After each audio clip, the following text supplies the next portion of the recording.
So the second test, it only lasted 2.5 days, but it was full of action, lots of wickets, lots of swing, and a big 100 from Travis Head. Let's have a look at how it started off. So Josh Hazlewood ruled out pre-game or in the week leading up with a side strain. Sean Abbott, Brendan Doggett come into the squad, but I think a lot of people were thinking if the big Scobo was ready to go, he'd get the nod, and he slotted straight in and didn't look out of place, did he? Didn't at all. And Marsh also had a bit of niggle as well, so they brought in Bo Webster as some coverage there too. And, there was some talk about how much he would bowl, but I guess in a 2.5 day test, didn't need him a whole lot. But just another thing to note as we go into the next test. They're a bit banged up. And I guess for Hazlewood, that probably leads to our previous comment why Marnus was probably bowling a little bit quicker than him in that first test. Was dealing with a side strain. Yeah, so hopefully Marshy's feeling 100%. It's an interesting sort of kettle of fish, isn't it? Because if you're picking Mitch Marsh just as a stick, does that open up a conversation for others? I think maybe not, but we'll see. Let's hope he's. There was one bloke that hit a ton that we hadn't talked about playing against the India squad that is there waiting to bang the door down for anyone that has any lapses in form. You're referring to young Sam Constas? Yes. Tunned up in the PM's 11 last weekend. Rain affected 2-day game in Canberra, so they just played a 50 over game. And it was against a pretty fairly quality lineup. No Bumrah, of course. That's obviously the big caveat. But Sammy Constas, I think the question is starting to become when, not if. I agree. Going to play for Australia. Shout out to Curtis Patterson as well, who has only played 2 tests, I think back in 2019, tunned up in one of them. He's been making runs for fun in the Shield as well. So a few guys starting to really bang down the door. Yes. India, on the other hand, they had 3 changes. Rohit Sharma comes back into the squad and Shubman Gill. They both come in after their injuries. And Ravi Ashwin comes in for Washington Sundar. Who the batsmen replace? So Gaikwad missed out, and the debutant from the Gabba. Names escapes me. Yes. Yeah. But Sharma fit, would he bat 5? Sharma in at 5, so there's a bit of sort of conjecture there as to what was going to happen, and I think he'd sort of said, no, I'm going to bat the middle order. Rahul. Rahul and Jaiswal look pretty good in the West Test, that's for sure. So it may generate some interesting questions for that third test, but we will get into the game. What happened? India win the toss. Good toss to win, you'd think, in the pink ball test. They get skittled for 180. A lot of it off the back of Mitch Stark. His loves a pink ball. Pink ball record is crazy. I'm going to try and find that now. And what a better way to start a test match for an Aussie fan at least than a wicket first ball. And YB Jaiswal obviously lit the Aussies alight in that second innings back in Perth. So to get him cheaply was a really good start. Seems to be he's a gets out early or makes big hundreds type operator. So massive wicket there. Yeah, and I guess it was a bit interesting with the you're not bowling fast enough comment following on from the first test to get a good swinging fireball first ball up. It was plumb as well. Very plumb, golden duck. Yeah. In a way, there's not much more golden than that. And then I tell you what, KL Rahul had a bit of luck. So Scotty Boland's first ball. No ball. Yeah, got him not dismissed off a no ball, and then he got dropped a few balls later by Uzi. Tough-ish chance diving to his right. Didn't really make us pay. You're watching that, you think, oh, this bloke's going to score 100 now for sure. Yes. Made 37, and then some big wickets in the middle order with Gill and Coley going relatively cheaply. So getting into that middle order, we've had this happen before. Yep, it's early wickets. In recent Test matches against India, there's always someone that makes us pay. Often it's Pant, often it's been the bowlers. Or Jadeja, Jadeja and Ashwin, etc. And Sharma we'll get to in a minute. Didn't cash him. This young Nitish Reddy seems like he's been really good. Yeah, across make a few runs. Yeah. He's scored over 40, I think, in every one. Dismissed for 42 in both of these innings. So probably waiting to see probably a big ton from him, but it didn't happen in this game. It was really all Mitch Starc, 6 for 48. His pink ball record is incredible. 72 wickets in his pink ball career, averaged 17.8. So Crazy. He's the king of the pink ball. That is for sure. So do you think they should have a Ashes pink ball test? Well, they have. Well, I didn't think they were playing It was India that was holding out. I think this is the first pink ball against India. Sure? Are you sure they're playing a day-night test for the Ashes next year? Pretty sure. Ashes pink ball next year. They've had them in the past too. Don't believe everything you hear in comment. It's India that were holding out. Yeah, okay. Yeah. So they. Wait. Where is it though? Is it in Adelaide? Yeah, I think that might have moved. It might be in Brisbane. It might be Brisbane next year. Yeah. Okay. The Adelaide pink ball record for Australia is very, very good. We haven't lost. Yes. Yeah. So a week and a bit ago, I was like, oh, geez, the records are made to be broken. Yes. It didn't show much in Perth, but keep the very tidy pink ball record intact at Adelaide Oval. Yep. You skittle them for 180. You think, oh, gosh, it's the third session. The lights are coming on. The ball's been hooping. Please don't be 5 down by the end of the night. Yeah. It's almost like that sort of, do we skittle them now or what do we do? And you need to have faith in your top order. Exactly. And it's very hard to have faith in our top order, but yeah. Yeah, over the last 18 months, that's for sure. But young Nathan McSweeney, he made 39. You don't normally write home about 39, but I think just getting into day two, seeing off that pink ball at his home ground. Any double-digit runs is good for our top order at this stage. Just surviving to day two. Looked to play his shots as well, and he got a pretty good one as well for him to go for 39. Interesting as well, 3 South Australians in the lineup as per Perth. Yes, before Perth had been a long time since there was 3 South Aussies in the team. All right, the bloke that had the old proverbial monkey scratching it on his back. The big microscope. Minus Labuschagne, made 64. 64. Looked like he was on for a score even bigger, but you take that. We spoke on the last pod about how 9 of his last 10 test knocks have been single digits. So you definitely take 50. I think getting some runs. Hopefully that's a start for him in this series. Yeah, and some confidence. Good summer, yeah. Some confidence. Yeah. The Australian public tends to be pretty quick to turn on its former beloved sons. Good to see Marnus make a few, and hopefully we see more of that coming into these back 3. Yeah, a note for future, the guy we skipped over though, Aussie, didn't get too many runs in the start there. We'll get to Aussie in a second because there's a few droughts ongoing. Yes. And then we spoke about how India's middle orders made us pay in the past. This guy and India getting a few wickets early, he is just making him pay in the middle order. Travis Head, especially at home in Adelaide. likes playing here in Adelaide, but he also likes playing in ODI World Cups in India. He also likes playing in World Test Championships in England. The bloke is liking playing for Australia and playing against India. Yep.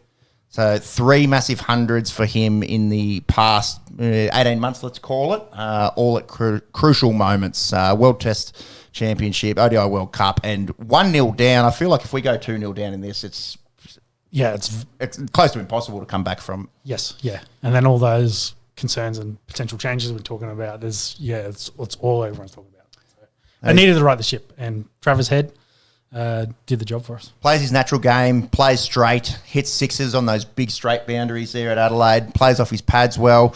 Had a tiny bit of luck. He wasn't getting dropped off regulation catches, but there was a few where he schnicked over the slips, and there was one that actually they took out first slip and it went right between the keeper and second slip. Yep.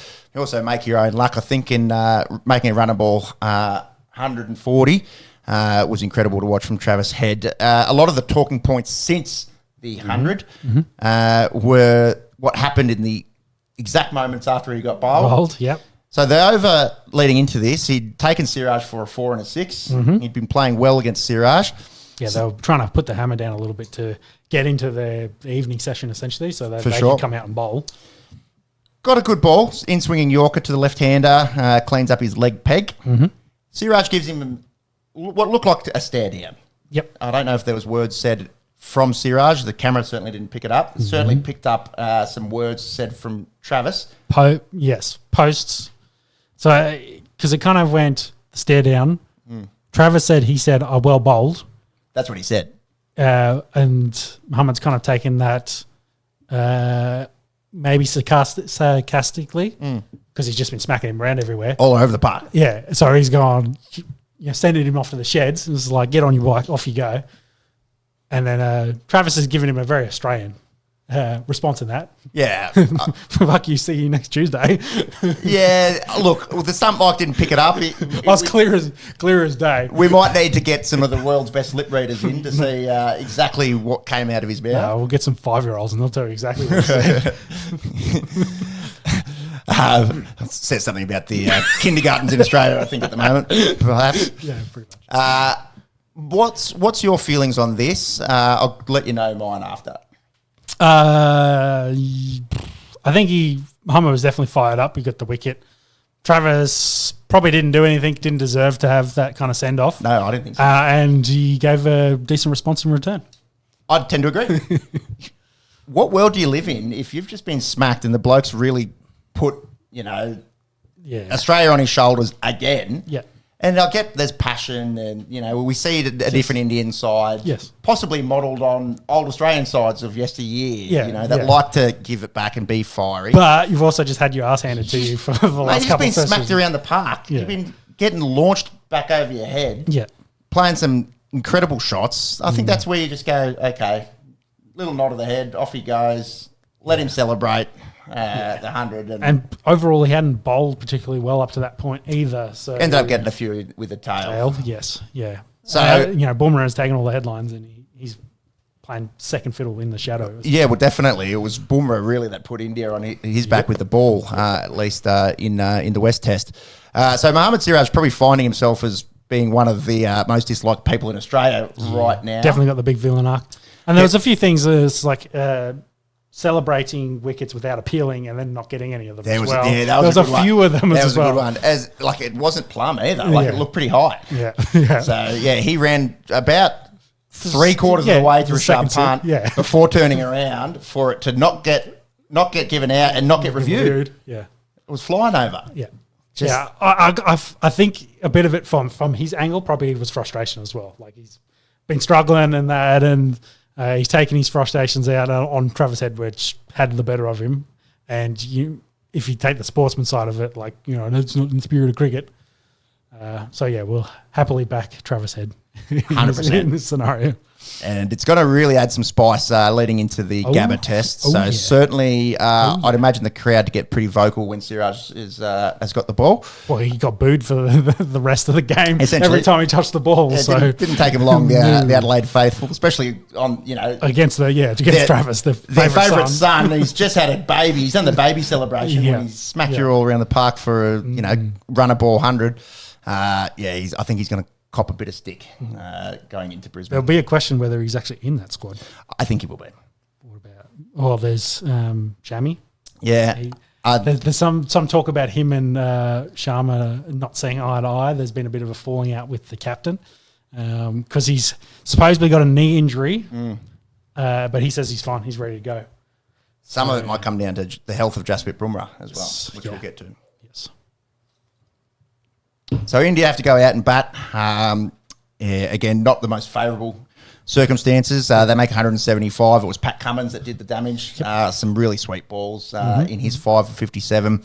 Paddy Cummins doesn't want to be second fiddle when it comes to pink ball tests to Mitch Starc. He's also pretty handy with the pink ball himself. Oh, it definitely lends itself to the quicks. Boland was pretty solid as well throughout as well. He didn't get the massive amount of wickets the other two did, but I think he chipped in for 3 in both innings. So 3 and 2 maybe. Yeah. So he did the job he was asked to do. 100%. How good is the plug and play, next man up attitude with Scotty Boland? We've asked him to do this time and time again. Well, he seems to also, again, it's usually for Hazelwood because they have a very similar sort of style. Yeah, 100%. So, that also works really well for the overall makeup of the team. He can just fit in and do that role. He knows that role. Yep. He's not having to come in and say replace Starc, who's got a thunderbolt left armour. Yeah, exactly. Who swings the ball a different mile with the pink ball. Yeah, exactly right. So I think it makes it very easy for him to slide in there, and he's done a job for us. So 2 for 54 he had in the first innings, and let me scroll here. 3 for 51. So five in the test match. Certainly fitter role, and it's hard because you feel for the bloke. If Hazelwood's fit, he probably goes back to carrying the drinks. But would like to see a bit more cricket out of old Scotty Boland. It will sort of be pending the fitness of the old bush horse Josh Hazelwood as we go into the Gabba. Agree. So 175, just had to go out there and make 19 runs. They didn't lose a wicket. Australia win by 10 wickets. Get, I think, the public scrutiny off their back for the time being. At least a little while, yeah. Speaking of scrutiny, should we? Well, I did want to ask you this question about with the lot of wickets, because the first test itself also was heading probably towards like a 3-day test before India kind of dug in and batted a bit longer. And it's interesting with, say, the overrates in both games and also in the England game against New Zealand. There's been a lot of talk about overrate and how low it is. I think 172 overs were bowled in this game, and they were, you're meant to do 90 a day, aren't you? So that's 180 plus we had half a session. So they're probably 40 odd overs short of where they are. Yeah, it's interesting, isn't it? So you got a lot of overs from the quicks. Yes. So my question is the slow overrate leading to more wickets because there's not a lot more opportunities to see the ball, like leaving the ball? So like in my head, I'm thinking like, hey, if you can see 100 balls, you might want to leave 40. And say that's in an hour. But in the same hour now, if the slow overrate, you're getting 60, you can't leave 40 balls because you can only hit 20. Yeah, I see what so like you're forcing there's less opportunities to score runs. The runs aren't ticking over. So you're throwing the bat at stuff that maybe you shouldn't be. And I kind of think of with how Kohler got out, playing a ball he doesn't need to play at all, having his bat where he doesn't need it. If the rate's not so slow, is he can just like, I'll leave. I'm folding hands here, waiting until I get something that I think is hittable. But with the slow over rates, it's like I don't have that many opportunities to leave. I can see the rates. The hours are ticking by and the runs aren't moving, and I'm not really seeing many. I think it all depends on the match situation. If they're getting really clamped down, runs are hard to come by. A fast over rate's not necessarily the best thing. No, but I agree. I think it's very much gone. It seems like the tactic that everyone's doing. Because it makes a lot of fielding team is exactly it's way more beneficial for the fielding team to bowl slow. And that's why you were saying the other. No, and that's what's leading to a lot of the wickets. So and I can see why the penalties. I know Ben Stokes was coming out and saying, they're getting penalised for slow overrate, and he says like, well, it was 2 whole days that weren't played. It was like, your game went too quick though, and you didn't bowl enough overs in the days you were playing. I'm kind of starting to think that maybe that's leading to these shorter test matches. Yeah, I think it's one part of a funny conundrum that we're dealing with in the last sort of 5 years. Because we spoke about the change in ball to the newish cricket kookaburra over the last sort of 4 years. Because I feel like we're seeing a lot more 3-day tests. I think in the last couple of days as well. They're not just dishing up 5 rows or trying to make them as conducive to batting conditions. Have something to bat for the first couple of days and then cracks up. Yes. Yeah. Because I do have a wild take that if that's the way cricket's going to go, do you not play Nathan Lyon and play, say, Bo Webster? Because Nathan Lyon bowled 1 over in that second innings and 5 in the first. He's really not doing much in this. He had to bowl a lot in the first test match. But that was also because India got in, and by that point we've lost the match. Yeah. So if Nathan Lyon came in to bowl, we've already lost. It's kind of what I'm getting. Kind of thinking. Do we need more sticks? Like if that, it might be early to say this, but if this is the way Test cricket's going, is it more you want more guys like Marsh and Webster, where it's you're playing a faster Test match, so you want more quick bowlers to take advantage of the 3-day test. Yeah, I think you're setting yourself up to really cook all your quicks if you were to leave. Hence why I'm saying it's like you're bringing in an extra stick so you can bat. Because your more wickets are falling, so you got extra batters, and then also you cover with more quicks so you can bowl more quick overs. Yeah, I see where you're coming from. So again, maybe I'm 2 or 3 years ahead of the curve here, but we'll see. But from what you're seeing is you slow over rates, lots of wickets, and you're like, and then you look at the test matches and you're just like, well, in those ones we're winning very quickly, Lyon's doing nothing, and the ones we're losing, he's having to bowl a lot, and it's just like, well, at that point we're already lost. So he was like, it's an interesting. I don't think there's no world you can drop Nathan Lyon going into the next Test match, but I think it's certainly just, not in Brisbane. If there's anywhere to do it and not play a specialist spinner, it's in these day-night tests. Yeah. Agree. But yeah, I think you're really setting yourself up. Which I thought was interesting. A lot of danger that they dropped Washington and brought Ashwin in as well. I thought there was, but Ashwin was kind of a little bit in the media as well. It's like I should be playing. So probably yeah. It's hard because the depth of Indian cricket's insane. Yep. That they can leave guys like Jadeja and Ashwin out of that first test. But it's to your point as well. The all round capabilities of the Indians have won them Test matches before. Yep. You know, when they've been, when we've been on top, Pfeiffer and Jadeja goes out and scores a ton, or Ashwin scores a ton. And you're like, fuck, they're batting down to 9. Yes, yeah, agree. But again, going back to the, and I think we're also kind of sort of dabbled with that. With Cummins and Stark. Yeah, and we're Green and having Green and Marsh in the squad as well. You kind of already seeing that, and you look at what the English are kind of doing as well. They've got guys that can bat and bowl as well. Like Stokes doesn't bowl as much as he used to, but you know they have that capability. And yeah, I think there just seems to be a more of bat as deep as you can and try to get as many wickets early. Because the deeper you go into the Test match, the more likely you're actually losing. So yeah, it's interesting. And you know, with the prevalence of all the shorter formats of cricket, it feels to me like it's bleeding into Test cricket. Yeah, and you're seeing a lot more short Test matches than we have in the past. And I don't think there's any arguing that. Yeah, there's a massive influence from T20 cricket. That's 100%. And for me, the worst thing would be if it kills spin cricket. Essentially, spinners off because they won't die. I'm not die, but it's like there's not a preference for it because you want a specialist spinner that can't bat. Exactly. Okay. Yeah, I would hate to see the end of Ashwin and Lyon as the last of that sort of generation. Well, Ashwin can bat, I suppose. That's the thing. Yeah, true. And he's not too bad. He can get double digits. 100%. He can get 50 on multiple occasions. It'll be interesting. We watch this space. I'd be surprised if we see the death of the specialist spinner, but in certain circumstances, I'm not saying anytime recent, but you get that inkling that stuff's a changing. The times are a changing. Yeah. We've spoken a lot about bowlers.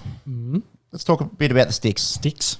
You got a list here. Innings since the last Test century. Usman Khawaja 26. That's the longest drought of his career. Yep. Steve Smith 24. That's the longest drought of his career. Did carry his bat though. Yeah, big caveat on that one. Yep. So not really his fault that he ran out of partners in that Test against the West Indies earlier in the year. Marsh 20 knocks now without a ton, and Labuschagne, who seems to have all the recent pressure on him, is 19. Albeit in that 19, I think he only reached 50 once. Yep. Test batting average in 2024, Labuschagne is averaging 20.4. Mitch Marsh gets a big tick up though from his that's including 64. That's including the recent 64. Yeah, I think he was at the bottom of that list before then. Mitch Marsh 26, Usman Khawaja a tick under 25, Steve Smith 23. Yeah, didn't have a good Test match for this one. He got 2, didn't he? So. Yeah, his form of late, it's starting to worry me a bit. Is he losing a bit of his hand-eye? His technique, you know, when he came into the game, a lot of people thought, no, you can't be an elite Test batsman with that technique. You've got to respect you know. You've got to be a generational talent to be able to do that, and he did it for a long time. So. Fucking oath he did. but also he still averages 58 in Test cricket. Yeah, yes. But he's still... Let that sink in. Yeah. So the people that are getting on the Drop Smith bandwagon, I think just need to pump their brakes and have a look at the blokes Manhattan. So I think... my point in this is I don't think the microscope's kind of moved to him. I think Aussie might be the one that's kind of concerned. 1, because of his age, and 2, because his recent form hasn't been super great. And 3, we just talked about the young fella who's scoring tons opening. Might be close to, you know, do you... move the old fella on at some point and bring the young kid in. Maybe not for this series. Maybe this is the last series for Usman. You know, yeah. You think of what you kind of... Because what is he? Is he 37? 37. Yeah. So you wouldn't expect many more summers of cricket. Yep. And especially with maybe one young fella really knocking the door down to say, hey, I'm here, I'm ready. I was very interested to see what they do against in that PM's 11. And, you know, you get an opportunity and you go out there and hit 100 against a very quality attack when your other openers, you know, are struggling. So it does raise a lot of questions. And you throw in a few of those age things as well, and you're like, Father Time gets us all. And then Uzi, from an age perspective, clearly has the least Test cricket left ahead of him. But we're also not that far removed from him being the highest Test scorer in a calendar year. Yep. So, again, the short-term memory seems to come to the forefront of everyone's mind very, very quickly, and that's our 2024. Exactly. That was like Mana scored runs. Who's the next one we need to target? It's a joke. It's a joke, man. It's just like, just be happy we won the game. But, that's the first thing they go to is like, all right, Manas is feeling a bit better. Who's the weak link, essentially, in this squad? But why? Why do you need to think like that? They just won a Test by 10 wickets. I don't know. Like, I can see where you're coming from. Like, if you're thinking about the Ashes next year. That was going to be my follow-up question. It's like, do you think Aussie should play the Ashes next year? Well, we'll make that decision in 12 months' time. Yeah. I see where you're going, because this is what the Australian public does like to do. Yes. And, they've got memory like goldfish, a lot of them. And, yes, the man is 37 years of age. But, there's an old adage in cricket that you don't change a winning team. They've just won a Test by 10 wickets. Yep. Okay. Really, it's off the back of Travis Head and Bowen. Cummins and Stark. Yep. Okay, and then a few contributions from Marnus and Scotty Boland. Scotty Boland. Yep. Okay, but it's a team game. Yep. It's a team game. They play as a team. They win Nathan together. Lyon fielded for all that whole game. Exactly. They win together as a team. They lose together as a team. I think if the four aforementioned blokes don't make any runs for the whole series, I think then we have the conversation. Yep. Yeah. If Constance keeps scoring runs in the Shield, he's starting to bang the door down, and that's the difference, I suppose, we're at now than where we were a few months ago, when people are starting to hear about this kid. No, he's doing well in Shield cricket, but every opportunity he seems to be grabbing it with the reins and taking it, and we like to see that. Yeah. So I think there's talk about the future. Yep. Post India, before Ashes, do we play any Test cricket? Sri Lanka. Take him over. Just Josh Lang. Oh, are we playing? Which was the one they increased to a 3 Test series? I think it's just 2 in Sri Lanka. I think they might have bumped that up to. There's one that was 2 and they bumped it up to 3 to make it an actual series. Okay, let me have a look.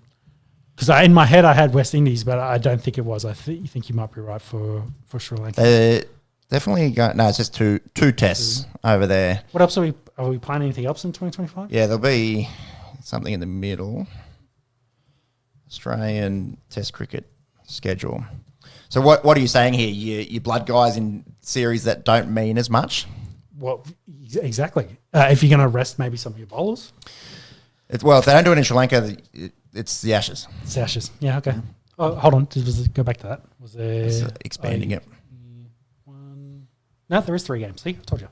That's an ODI, dude. Oh, I can't read. So there's what's post the Ashes then? I swear they during the weekday. No, it doesn't have it there. So there's no Test cricket from February, possibly the 10th, when the second Sri Lanka Test finishes, up until November, which again blows my mind that they're going to go that long into an Ashes series. And how we talked about maybe they play too much international cricket. On the last potty, like, hey, they need meaningless white ball series, like the 3-match. Well, they're doing it as well, but maybe they're just playing too much cricket, so they don't want to play as much long format, more stress. My counterpoint to that is England. Yeah, 100%. England have done it forever. Yeah, I think they played. I don't want to say they played 19 Test matches this year. No, it's like 15 or yeah. But I feel like it's a lot. Yeah, and we've played 6. In the calendar year, so we've got the New Year's Test, Brisbane. I think we had three there, and then we had 2 against New Zealand, and then nothing. So there's 7. I think it's 7 tests. Yeah. So I think this is going into 8. Yeah, so England played over double of what we have. Yeah. So I don't. But England also have a different sort of approach in that a lot of their Test cricketers aren't playing in their high-end white ball teams. Well, they're playing, I guess, less of those meaningless white ball games, and their focus is more on they'll schedule series like that run into each other. Yeah. Like there's times when their T20 team's playing against the West Indies or something, and then they're playing Test cricket against India at the same time. They guess they get crowds in England. People want to come up and watch cricket. So Yeah, we're getting crowds here. Boxing Day's already sold out, day one. Yes. We'll just got to wait 2 weeks, and then the best day of the year is upon us. Looking at that, it's underwhelming, of course, to have 4 guys in our top 6, and then obviously you've only got Travis Head. We haven't spoken about there, and Mick Sweeney's the young fella. So and Carey is not on that list because he's going okay too. He's been going okay, yeah. But I think they've still got 3 tests left in this series, and have the conversation for going into Sri Lanka if needs be. Yep, agree. India on the other side. Yeah, well, you can imagine the weight of 28 people, in the comments or on dumb podcasts or whatever, the head noise that could create potentially. Imagine if it's 1.4 billion people. Yep. Rohit Sharma comes back in the team, the captain, coming back from a hammy injury, I believe it was. Yep. You've got here his last 12 innings yielded 142 runs at an average of 12.9. Yes. So his form hasn't been great. That Aaron Finch quote from commentary was a bit scathing. So I've got in air quotes here, so you've got to believe it. Last time I saw Rohit Sharma perform in Australia, I was yet to make my debut for Australia.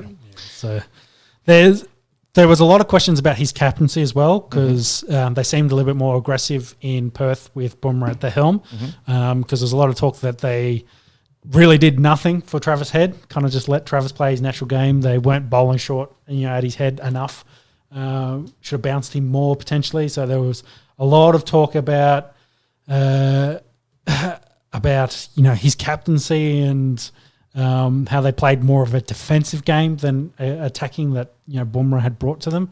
So a lot of questions. And then also his form should even be in the squad, and another changing of the guard question as well, because how old's he now? 37. So right at that prime kind of retired cricket age. How much longer he's going to go, especially with the amount of young fellas they've got knocking down the door at the moment.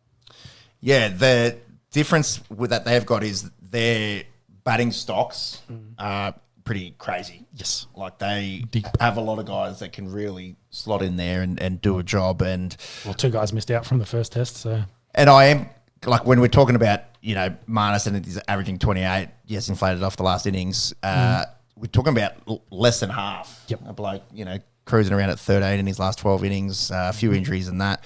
I think we might be seeing possibly the last series of Rohit Sharma. Yep. Get at us in the comments. I don't know what the news is like in India, what the feeling is like. I'm sure you get people from both camps like we do here. Well, there's I think a few India greats kind of gone after him, especially for that defensive captaincy kind of mark that they kind of really let the Australians get away from them, and should have been probably more aggressive. You guess go back to our previous point, it's a pink ball test. So it should be a fast bowler's paradise, be aggressive in fields and go after these Australians. Which is probably a good segue into the next topic of conversation. Yes. If your best fast bowler is maybe not at his best physically, we saw Jasprit Bumrah bowling a touch slower than what he was bowling in Perth, and didn't look to be having the Australians shitting their pants essentially every time he was coming into bowl. Yep. That's a massive question mark if he is not ready to go in 2.5 days. Do we know what? What's he struggling with? Is it hamstrings or it looked like maybe hammy low back. I think they've kept it pretty tight. Hush. Yeah, let's see what the internet is saying here. And their fast bowling depth is probably not the same as ours. So would like to see Akash Deep or a guy like that, if they could come in. No one's going to fill his shoes. No, he's the best bowler in Test cricket at the moment. The world, yeah. Fitness Cloud, let's have a look here, showed their hand because he was getting treatment on the field as well, which I found to be a little bit interesting. Yeah, well, that probably leads to maybe some tightness, so could be more hamstrings then. I'm trying to get this video to load here. It looks like hammy. And they're saying Mohammad was also workload management. Bumrah did spend time with the team's strength and conditioning coach. Yeah. Be interested to see what they were working on. And then when quizzed, it's all good. I'm going to the gym. So both of them have pulled up sore. Yeah. Look, you never want a guy to miss a game from an injury, but geez, that changes the whole dynamics of the series if he's not ready to go. So who bowled in that PM's 11 game that let me find that current one. squad.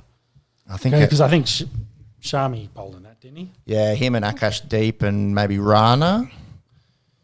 Yeah, let me have a look here. PM's 11.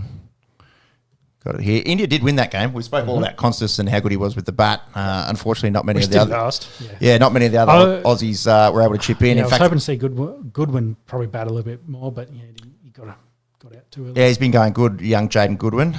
So some runs from Hanno Jacobs down the bottom of the order there, batting 9. Luckily to stick around with Costas. So Mo Siraj, Akash Deep, Harshit Rana, we had all of them. And then it was Prasid Krishna, who's also in their test squad, obviously. So Shami didn't play in that game. Did you say Shami? Yeah. It was Siraj. Siraj played in that game, Yeah. That's why he's so fired up. He needs a rest, mate. He needs a rest. And then some pretty handy spinners there, Sundar and Jadeja, and seeing a little bit of Reddy with the ball, which we haven't really seen in these 2 test matches just yet. Be interesting to see. Yeah, the next 48 hours will be interesting from a who's fit perspective. Is Hazelwood fit? And is Jasprit Bumrah fit? Mm-hmm. And for us, I think we can comfortably, like for like, replace Hazelwood. I think for them, it's a much bigger issue. Yeah, so I think going into the Gabba R11 will be the same, barring if, say, Hazelwood says he's healthy, he probably comes straight back in for bowling, but if not, they'll probably be the exact same squad. India, maybe they tweak their batting lineup. I don't think anyone will get dropped, but maybe they might reorder it. Sharma, who's struggling batting 5 to go up the face a new ball? Yeah, we'll go back to his more natural position where he has succeeded. Yeah. There is some of that, but I don't see that happening. I'm neither, but there's a lot of rhetoric. And, what's the best lineup for us? How do we protect the young fellas? How do we also, get the old heads that are kind of haven't been batting the best? Outside of the 100 for Kohli, he hasn't had a great year either. So, it's just what's the right dynamic there? And then, of course, what's the right bowling lineup? Does Ashwin get another gig? Yeah, that's... Or is it Jadeja now come in and get his test match? Who knows? Yeah, when they've got Jadu that's just sitting there ready to rip and tear. Who knows? I can't answer for the Indians. They've just... Plus, if they have to rest two of their fast bowlers too. So, it'll be interesting to see. Tough test at the Gabba. We'll know see if they're afraid of it or not. 2.5 days. Yeah, that aged well. An old video of ours right before Washington Sundar smacked us around the park and they won. And Dadu killed us, I think. So. Very much so.